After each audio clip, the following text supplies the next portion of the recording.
कि उस दिन जिस वक्त वोटिंग चल रही है उसी वक्त आप डिसाइड कर सकते हैं कि आपको इन 5 लोगों में से किसको जिताना है। ये सीक्रेट कोड है जो हमने पता किए। इस मशीन के अंदर ये हमारे सीक्रेट कोड्स हैं।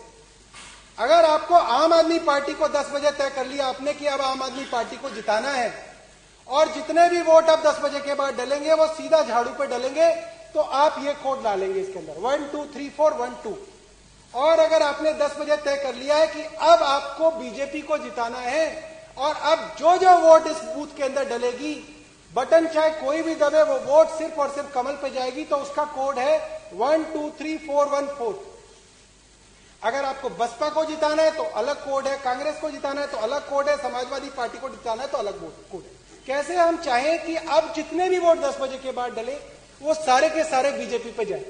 तो एक वोटर आया, उसने अपना नाम दिया, पर्ची दी, उसकी मशीन को एक्टिवेट कराया गया और अब उसने अपना वोट डाला और वोट डालते ही जैसे ही आवाज आई उसी दौरान उसने सीक्रेट कोड डाल दिया और किसी को कानो कान नहीं पता चला कि कब वो कोड दबा के कमरे से बाहर चला गया।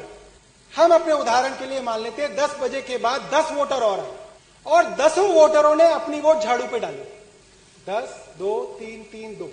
अब ये वो मतगणना है जो असली में वोट डाले गए थे, मगर छेड़छाड़ तो ऑलरेडी इसके अंदर हो चुकी है। तो मैं अब आपको वो काउंटिंग दिखाता हूं जो आखिरी दिन, काउंटिंग डे वाले दिन जब बक्सा खुलेगा तब किसको कितनी वोट मिलेंगी। अब मैं रिजल्ट दबा रहा हूं।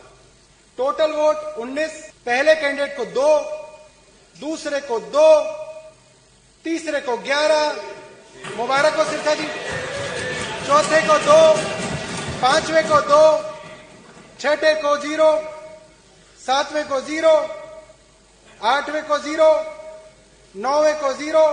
अब ढोल आ गए, सिरसा जी और जगदीश जी नाच रहे, जीत गए।